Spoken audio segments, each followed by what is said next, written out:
How do you feel on March the 28th in 2022 in Kaunas, in Lithuania? Right here. Right here, right now. First, the fly was so difficult. I have to fly from New York to Warsaw, and Warsaw is almost, 4.5 hours waiting.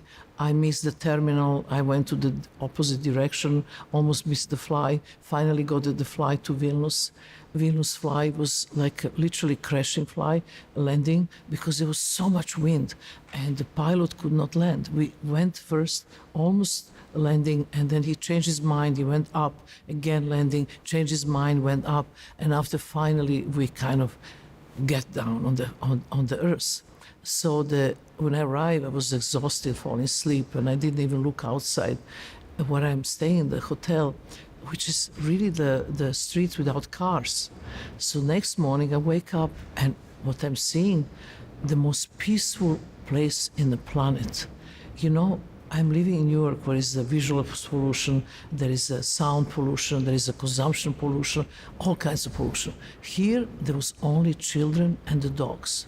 Many people were walking, not just with one child, two child, three child, and the dogs. And you dogs are amazingly good-looking dogs. They're not just kind of bastard dogs that you could see them around. They're all like blue blood dogs, and beautiful children and beautiful people. And I was just looking this parade on Sunday morning up and down the street. When your plane was having this troubled landing, were you worried? Were you worried about dying? First of all, when somebody says that person is not afraid of dying, it's a lie. It's not true. Every time you see turbulence, you see the problems, you have this immediate instinct for survivor. So the first thing I'm thinking, I don't want to die in the plane. I don't want to die in sickness. I don't want to die by some stupid accident. I want to die in my bed. I want to die consciously without fear, because I don't want to some relatives who even don't like me to mess around my funeral. I want to make everything as I like. And then actually Bob Wilson, who is coming to your town too, he staged, the life and death of Marina Abramovič. I asked him to do it. And he said, okay, no problem. I want to have 3 Marina. I have 3 Marina on the stage. I'm the real one and 2 more ones with my, my mask on their faces. And it was so interesting to lie there and think how people going to, who going to come, who going to cry, who going to not to cry. It's going to be a celebration. How is it going to look like? Actually, it was a very good exercise. But I'm all about living, as you see me now. Well, we cannot escape that. We are talking here in the wake of the war in Ukraine, of course. And my question is, what is courage to you? I think the real courage, and honestly, I come from the 2 parents who are national heroes, not just one, but mother and father. And I've been confronted since childhood with the heroism. And I think the heroism is really, and courage is really when you don't think about yourself. You don't think about your safety, you think about others. But also the courage in art, courage in life, is that you do things you normally will never do. You're not afraid to fail, because if you want to explore, you never know what is on the other side, and maybe you fail. But otherwise, if you don't fail, you don't know. I have this risky question for you, because Putin seems to be playing Russian roulette in politics now, and you did that in art, and you did that literally. And you said once that this has to do with your Slavic ancestry, and is there something you may understand about Putin that anybody outside Slavic world cannot? I live in America, and I've done lots of, the support for the Ukraine right now. And Americans, people who never understand Slavic soul, never understand, this part of the world at all. And, me, when it happened in my country, the Balkan War in ex-Yugoslavia, it was so difficult. It was so emotional for me. And it took me 2 years to create the war called Balkan, Baroque. And people was asking me when I'm, sitting washing a big pile of the cow bones full of blood, because you never can wash blood from your hands. But why are you calling this Balkan Baroque? I say not because we have some kind of art movement, Balkan Baroque. I talk about Baroqueness of Slavic mind. I talk about how we don't create from happiness. We create from suffering. It's the all literature, from everything from Dostoevsky to all the relief literature that exists from Russia and from the East Europe is based on suffering. And then our Baroqueness is also kind of madness. We are passionate in love, we are passionate in hate, we are passionate in tenderness, passionate in killing. That passion it's a destroying force also to our human nature.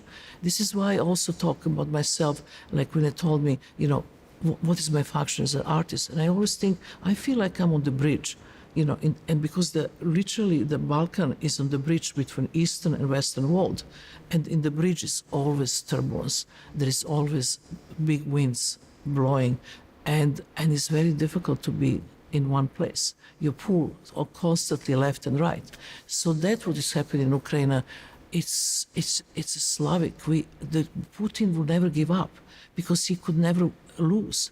And this is, in my point of view, this is beginning and end of him. But he will go till the end. And that's so incredibly dangerous for everybody. But Ukrainian people, it is such amazing courage they're showing right now. And I understand that you are going to restage your performance, the artist present, for the Ukraine. Yes, aren't you? I'm doing this on the 16th of April, and already we have donors who are giving us $150,000, which actually, for performance artists, it's, I'm not like Jeff Koons or Damien Hirst who really sell for millions, but from my the possibilities, this is all money that I'm restaging this piece will go to Ukraine. And we are not talking art here, we are talking medicine, we are talking food, we are talking clothes, we are talking the most immediate help to children. And we are sitting now on these chairs from this performance. And what are your recollections about it happening many years ago in New York? This is a big jump from Ukraine to artist's present chair. First of all, it was 2010. 2010, people were still vulnerable in America concerning what happened in September 11 there. In the past, and American people never think that is option for them. They never confront really with the dying. When they die, they make up the person. They look even better than his life, and somehow it's always about young culture. So to me, it was really important that artist is present is about connection with a human being, and to me the eyes are the door of the soul. So the restriction and the instruction of the piece was so simple and very severe. There are two chairs and the table, and all what you have to do, you can sit as long as you want. You can't touch me, you can't talk to me, only eye gaze. And later on, after the second month, I removed the table because I understood that there was too conventional. We didn't even need a table. We just need direct energetic contact. And American people never have this kind of contact. So for them it was like something that was very, very difficult to sit there and just, engage with the gaze. Because you have to wait for a long time to get there, to sit on this chair. Then you observe by the other public waiting, you're filmed, you're photographed, you're observed by me. You're nowhere to go except yourself. And when you go inside yourself, you find desperation, loneliness, unhappiness, maybe unfulfilled life, so many things. So the result was lots of crying. And I remember the critic, friend of mine, he said to me, "I hate your work." I said, "Why?" "You always make me cry." Because they don't like to be emotional, and my work always bring emotions, always. What were you thinking while sitting there? You can't think. Otherwise there's no space for connection. You have to empty yourself completely and the person come and you absorb his energy, his problems, his fate. And then when you leave, I close my eyes and breathe in a certain way to empty myself for the next person. And I become like a kind of conductor of their own energy. It goes in and out, in and out, in and out. The moment you think you're not in the moment, you lose moment. All about artist is present is being in this place, in here and now. You can't be anywhere else in your thinking. Because you know, like now, look at this, our situation. You're talking and asking the questions. I'm answering the questions. Both of us, in the way, you know, you're talking, you're thinking about question before. Before I answer the question, I listen to your question and I'm thinking too. So we have curtains of thinking. We are not connected at all. We don't see each other at all because we have veils of that sorts. The only way to do that is long durational, nothing happen, just no one word, you know, passed between us, and just the eye gaze for a long time. Then you can see each other. We're basically two characters talking now. Yeah, and that's how it is. So you have to be in the moment. You can't think. This is why doing there, my whole function was conductor in a kind of conducting energy out, in and out, in and out. Receiver, sender, receiver, sender. Yes, I know what I'm up to in my interviews, but what do you get from being interviewed? You know, first of all, I'm very aware of the function of an artist. Artist is I believe really firmly that artists have to be servant of society. Yeah, absolutely. You know, I am not there, you know, to have good time, sit in my studio and kind of invent some bullshit around. I have to have message and I have to have purpose. And probably because of my communist background, you know, there was always your private life is not important. It's important idea. It's important where to sacrifice for something. And you know, if interviews and a certain amount of the visitors, of viewers who will see this program understand what my work is, that means my work is can travel and have the message. My main concentration is always been young public. I have extremely young public now, you know, and that young public really means to me. And I'm always asking when I start lecture, who is the youngest, who is the oldest? Mostly the youngest, 12 years, 13, 14, 15, everybody between 18 and 35. Oldest 55 maximum, never my generation.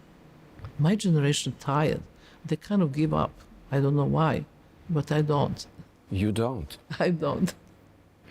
But do you feel this responsibility? Because there are many young people, as you say, who are really fond of you, who really look up at you. And it is a huge responsibility, isn't it? Yeah, it is. And I'm taking it seriously. I'm seriously taking it. And now, you know, we are talking 50 years of my work as a performance art. You know, performance art was never even seen as a mainstream art when I started. Never. It was just the kind of bullshit, you know, we are making the opening of exhibition, can you do some performance? And everybody's drinking around and nobody even looking what you're doing. This was performance how it was seen before. It took me 50 years to actually create a situation that performance is mainstream art and also can be seen in the museum and really take it into consideration as a serious form of art, which is one of the most incredible forms of art because it's immaterial, it's time-based, you have to make effort to see it, and it really is emotional and stay in the memory. And of course, you have to be good. There's many who are not good, but I'm talking about good ones. And there are two sides to every performance. There is this live phase and the recorded phase. And we are here in this exhibition in Kaunas, where we are sitting now. People will come and will see basically videos of your performances. Historically, do you yes. take these things as separate works of art, happening live and happening as a video? You know, that's the question is how is meant to be. There are certain works that is only made for video and they're seen as a video art. But there are certain things that is made as a performance and the video is only documentation. So there's division between documentation and division about the video work of art or photographic work of art or so on. So it depends the function. But most of these works have to have an instruction from an artist how to be filmed, how to be projected and how to be presented to the public so that the public have the best possible view. Like to me, one of the biggest challenge was how to present artists present. Artist is present, we film real time. So every square of the image of the audience, it's 8 hours. And only one square every week is 10 hours because museum is open longer on Friday. And only one square is missing every week when the museum is closed on Tuesday. So I made a literally calendar of hundreds and hundreds of hours and hours. The person who edited this material, he took him 1 year and 2 months, went for vacation to Bali for half a year because he was going crazy. That was such a man. But I don't ask public to see this installation and sit there for 3 months. But I want to know psychologically, they know that the labor invested in making this work, and also that is absolutely real and no cheating. Every single second is being present. And it takes a lot of endurance from your side. How do you train yourself? You know, I think that's so important. Let's talk a little bit about performance body and dance body.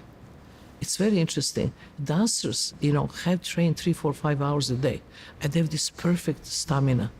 But performance artists, they don't give a shit about their bodies. They drink, they eat, they whatever, they don't train. They have more weight than they should, and so on. And I remember in the 70s, this was the problem with performance but in the same time, performance was short. It was 40 minutes, 20, 1 hour, so on. And though you could do that, and then you take 2 weeks to rest, But when I start inventing long durational work, that I have to be for hours and hours present, I understood that kind of approach to the performance body doesn't work, that I have to completely take a different approach. I have to daily train, I have to see what I'm eating, I have to go to retreats, I have to do lots of stuff that keep the body healthy, and then of course it comes age. But artist is present. I made when I was 65 years old. This is exactly 12, now I'm 76. No, 75, no, 76. 70, you don't look like that. 75. You but don't I was 65. Like I could never make, ever, this piece when I was young. You know why? Not because physically I could not make. I could not make because I didn't have willpower. I didn't have this knowledge, concentration that I learned with age. Because then I know how to do it. I know how, but it was so hard and difficult.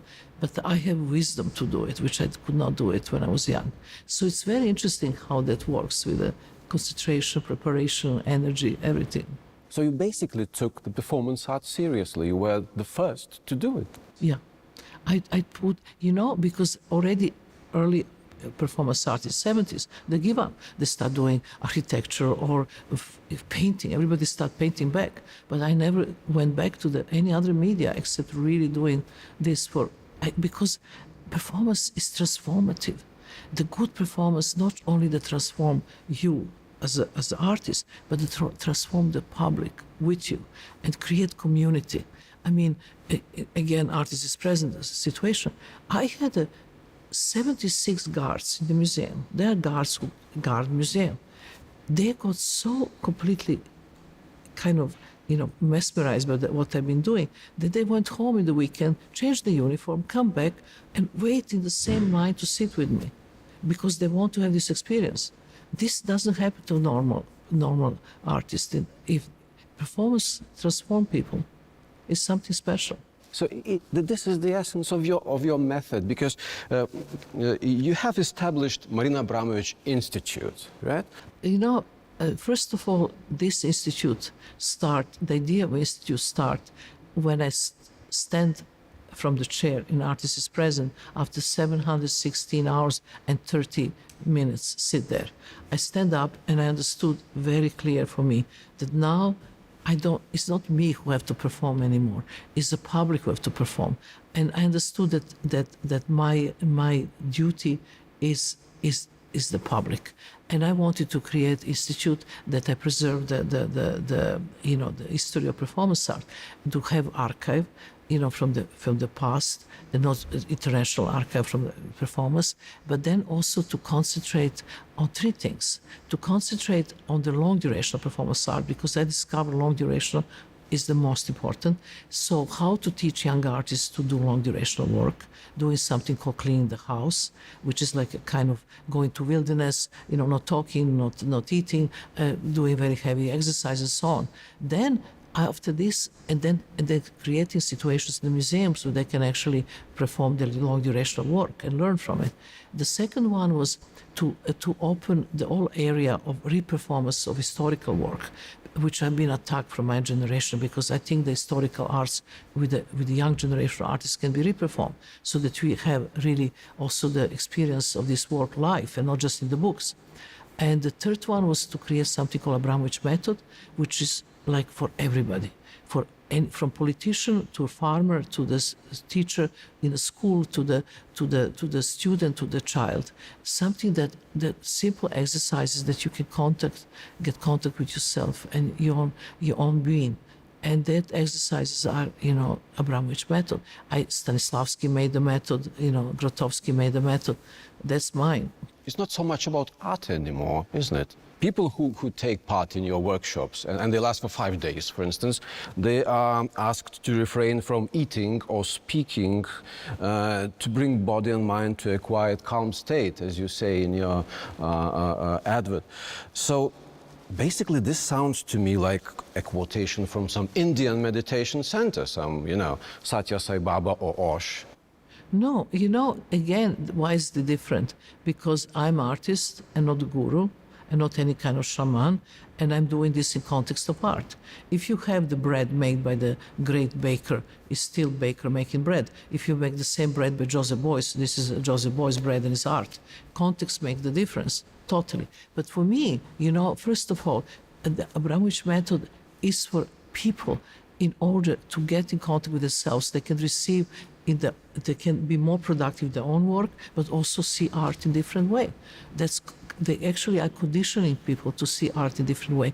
If you wanted to, I have the method, if you wanted to see long durational work and you want to spend long time, if you don't understand how to see that, if you don't watch your breathing, if you don't watch your perception, to see maybe nothing is happening in this room, maybe just one how you call it, the light moves or the wind blows the piece of paper. There's so much there. It's the whole universe. But you have to actually go into the state of mind to see that. That state of mind have to be prepared. Otherwise you don't. When I made the piece 512 Hours in Serpentine Gallery, some time ago, I had nothing in the gallery. I had the public coming in. They have to put the watches, the computer and the telephone in the locker. They get headphones to block the sound, and I walk them towards the white wall, just to watch the wall, or make them sit or lie, and the platform stand there in silence. And I remember a little kid come, 12 years old. He put the headphones on the head and said, "But this doesn't work." I said, "Of course it doesn't work. This is silence. It's about silence." Kid never heard silence in his life, because every time you put headphones is a music, is a video games, is something going on.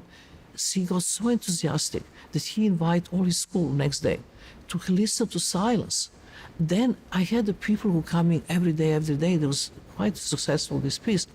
And like there was a room just slow motion walking. And there was the man who come every day. And I said, "Why are you coming every day?" He said, "I'm a science fiction writer. And this is amazing. I come every day, I walk slow motion 3 hours, and I never wrote better any more science fiction than now."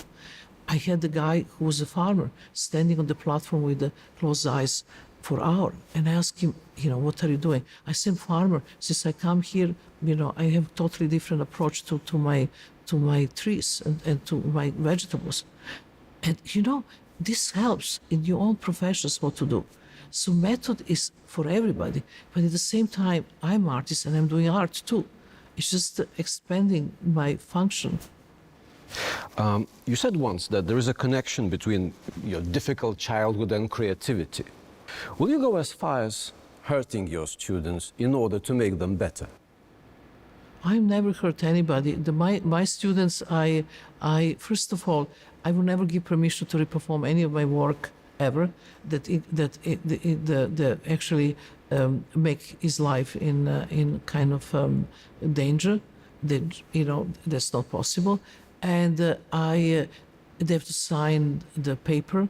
They're healthy, they're not taking any depression drugs, they're not pregnant, and they're willing, want to go to exercise. And the exercise is about 7 days.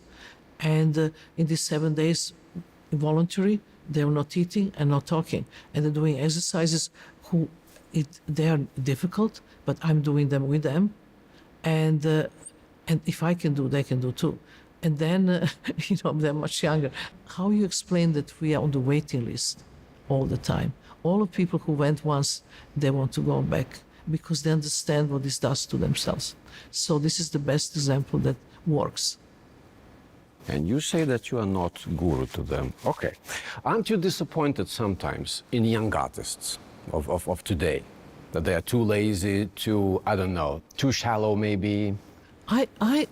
This kind of approach I actually give up a long time ago because, in every century, there is I kind of divide everything in two categories. I invite on originals and one who follow. And in every category, and originals cannot just be artists. They're artists, they're scientists, they're inventors, they're writers, they're musicians, whatever. The one who invent things, the one who really, they actually show things that never been done before. And then you have hundreds of others following. And that kind of people are very few in every century. There are not many. And the rest is all the rest, the lazy, the not lazy, motivated, not motivated. Who cares? On the other hand, do you envy sometimes that somebody does it better than you did? For instance, like a Pussy Riot situation. No. I think that there's so much bullshit on this, at this moment in this world. And there's so much. The world is a big place. It's enough place for the good art. We need much more good art than we have. Much more. We need people to change their state of mind and consciousness. We need politicians with different state of mind in order that the world could be a better place. And whatever artists do that bring the message, that do something, is welcome. I don't have 1 gram of jealousy of anything. I'm so proud of my students. Every time they succeed, it's like they've done something that I could be part of giving them any advice that they can help. No, jealousy it's not great state of mind. Anger also. It's very important to create something we call unconditional love, really. To love and to have some kind of, I don't want to talk now again that you will immediately, kind of title me as a guru, but you have to love human beings. That's very important. You're very personal in your art. And you said once that when you were a child, you went to the church with your grandmother and decided to drink the water from Cantharus, is this basin where people wash their hands before entering the church. And because, you said, you wanted to become a saint. I was thinking this is the only way to get saint and to go to levitate, like Santa Teresa d'Avila. Of course, I mean, I believe in miracles. I believe in all the mumbo jumbo. My grandmother, it was wonderful. And would you say that your creative career, in a way, was this conscious or subconscious pursuit of that sainthood? I very, very rationally, I didn't want to have children. I didn't want to have a kind of a regular husband. I didn't do Those were rational decisions. Very rational. Yeah. All what I want to do is to be free and to do art.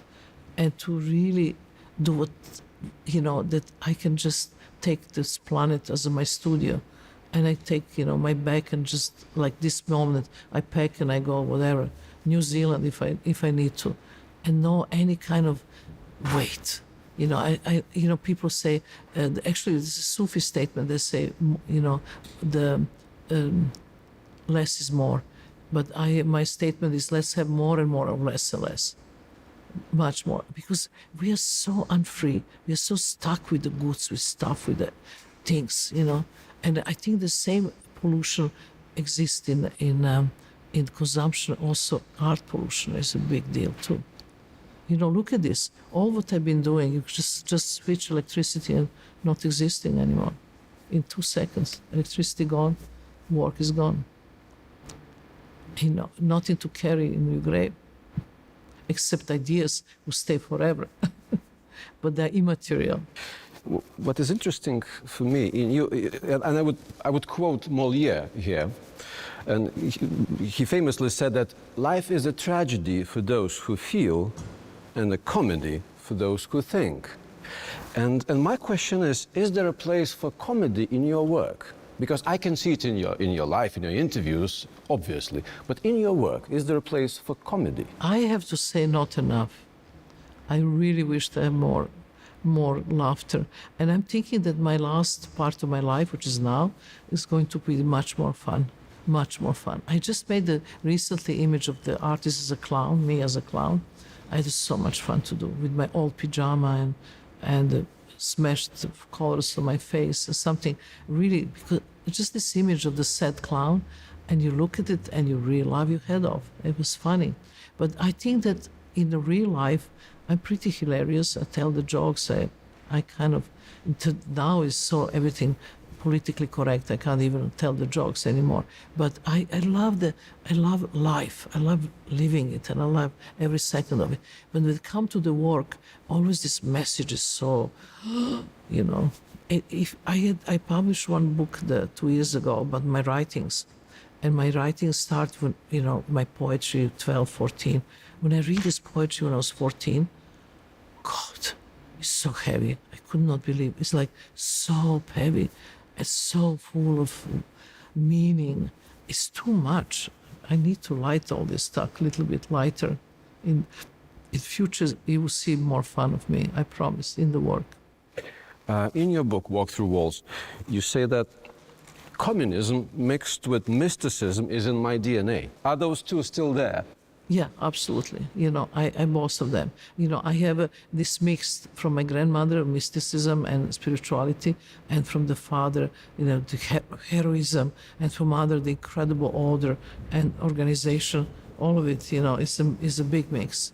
And by the way, this book was translated in your language here. It's the first time, just before our conversation start, I saw how it looked like. I am totally shocked because I have to buy this book because I never saw it. Nobody sent to me. There is a hole in it. Yes. But why? It wasn't intended? No, I never You didn't saw. know about that? No, I never I thought heard. it was your idea. No, it's not my idea. No? No, it's not my idea. I never see example of this book just now, like 10 minutes before. Yeah. And I say, why they put the hole? I was thinking the person who gave me the book to sign, make the hole himself. He said, no, we bought like that. Because I was thinking, okay, this is Marina Abramovič. She wants to be different, so she said she wants a hole in her book. I know it. I just want a simple, you know, book, normal. I don't know why is the hole there. Very interesting. I have to find out. So you have a lot of misinterpretation of what you do. I mean, your public image is different from what you are, and how conscious you are in creating that image or trying to destroy it. I only know, for me, the most important is that what I'm doing, that I'm delivering my 150% what I'm doing. And that's all I can do. And how the public will react, this is not not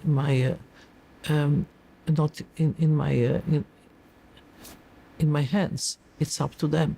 But I need to be the best as I can.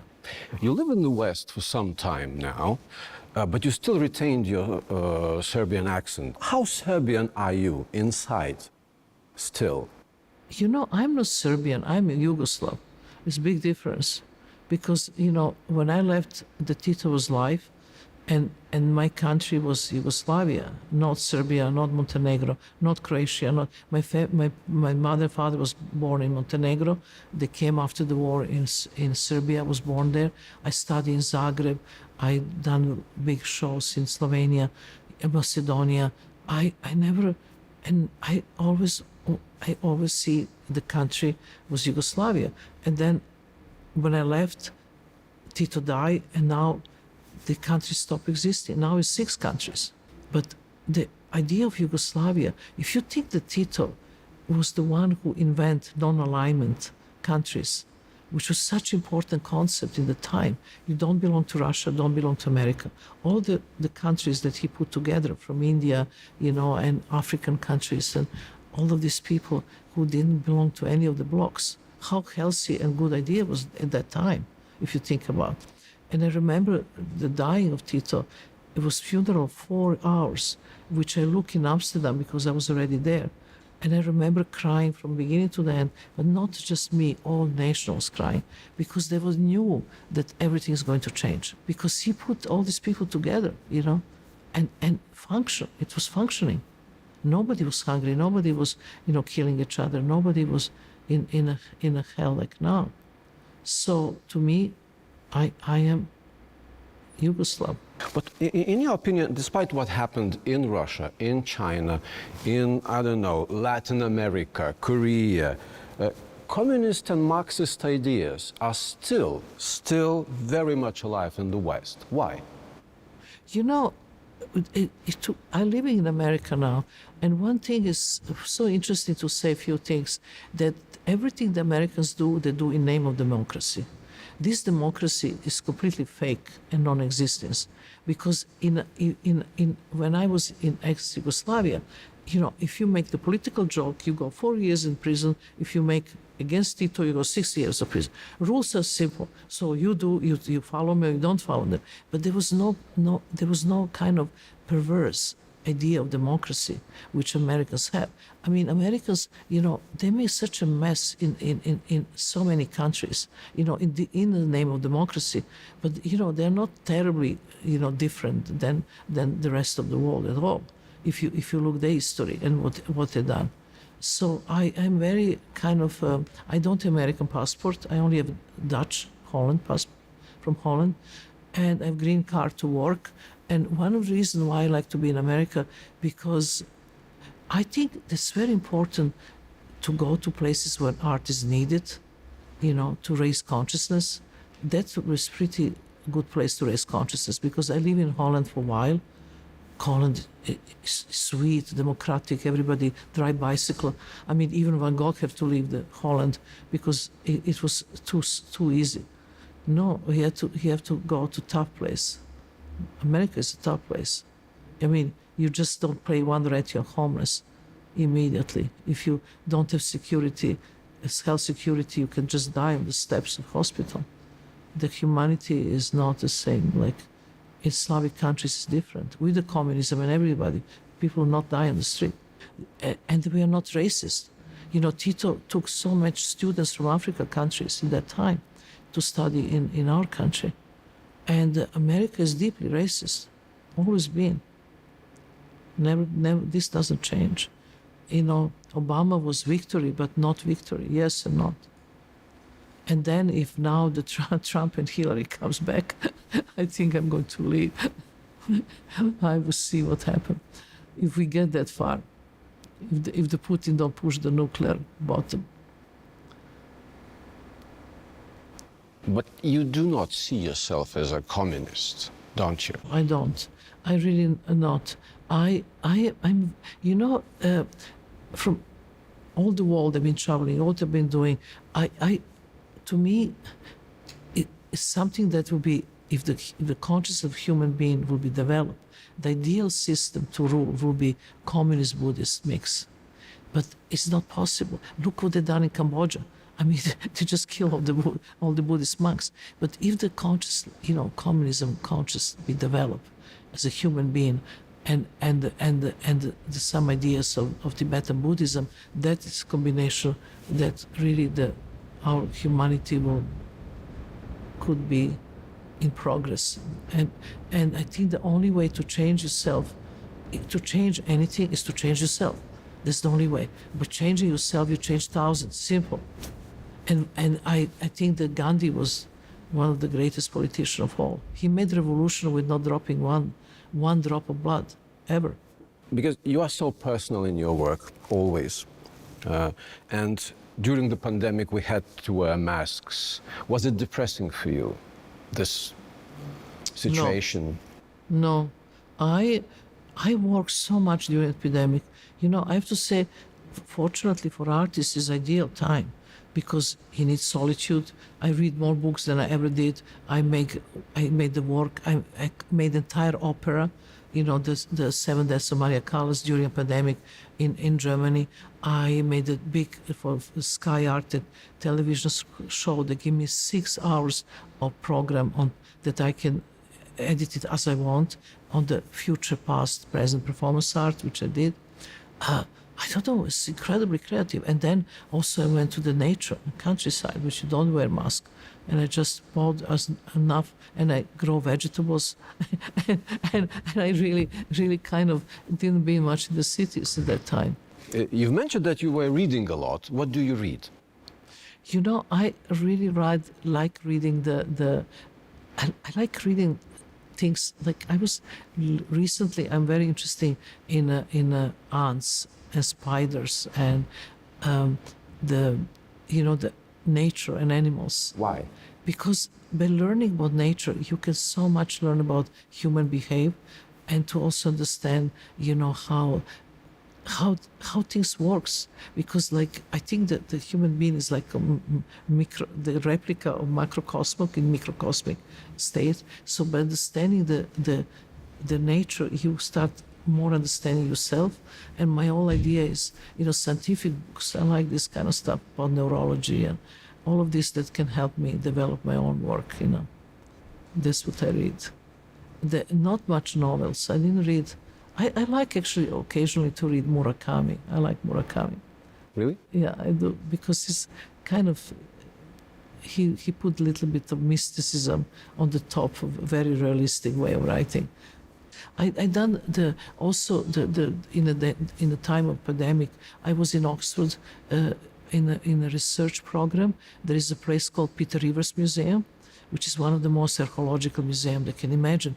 And they have a lot of sections about Siberian shamans, about the different cultures in Indonesia, the rituals, all the rituals from the past. You learn a lot about this stuff. And I'm open-minded in order to see how the other cultures deal with their own psychic and bodies. And, our body in Western civilization is so limited because we are so trained to relate to technology.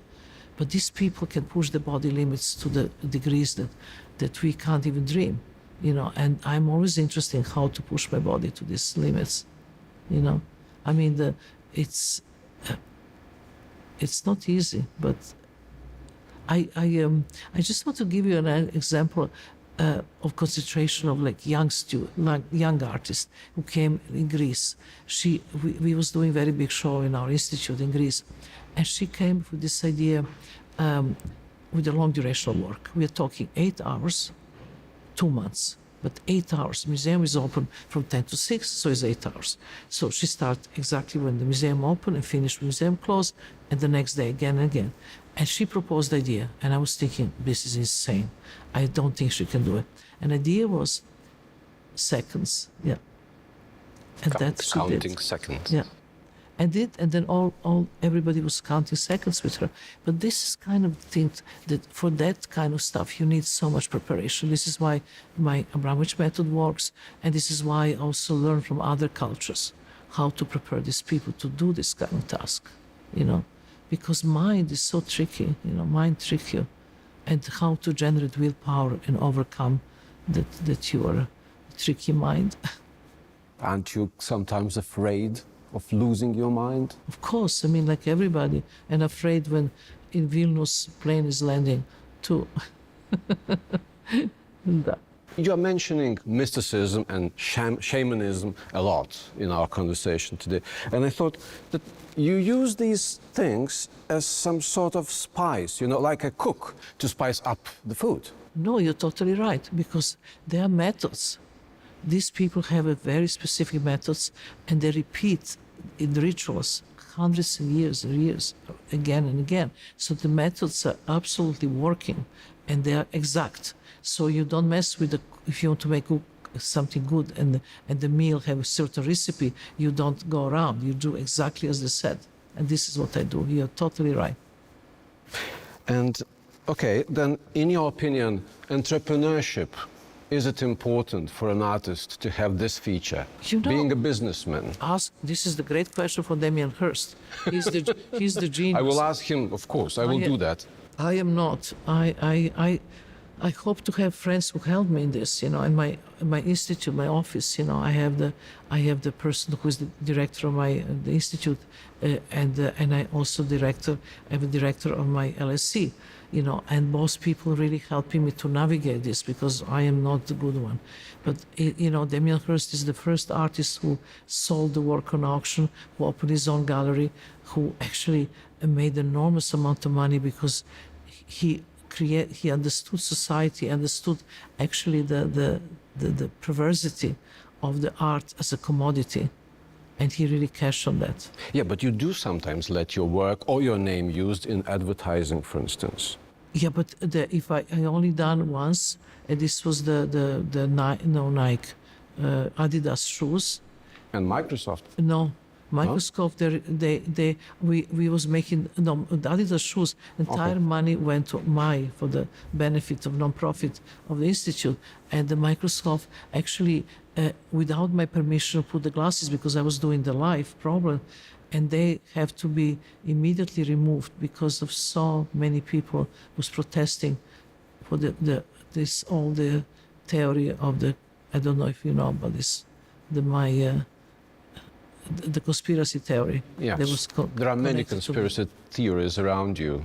They all lie, and I can't do anything about them. This is the price you pay for being very well known. But it's never it was never actually making any money out of this at all. And yes, and being a celebrity, is it comfortable for you to be a celebrity? Because you are a celebrity. Yeah, but it's so interesting. Especially this happened in America, not anywhere else. In America, first they like to discover you, and then they prize you, and then they put you into celebrity group, and then they attack you. That's typical how everything works. It was not my choice to be celebrity, not to be celebrity. My choice is to work and do my work. And then being criticized by being celebrity is ridiculous because it was I didn't put myself there at all. And it's difficult sometimes because you just wanted to walk on the street and not be recognized by anybody, but people, they come and they kiss me and they give me love, and especially young people. I never say no to any selfie in my life. I do everything they want me, but celebrity is not the reason why I'm doing what I'm doing. This is side effect. And the reason is? Reason is to really elevate human spirit, to create a work that have meaning, to give message, to ask right questions, to give directions, much more important things. Are you happy now? Are you happy now? I am. This is, I think this is the best time of my life right now. I never been so happy. There was always some problems, there was some big mess in my life, but I am really happy. Marina, thank you for your kind interview. Thank you. Thank you very much. And thank you.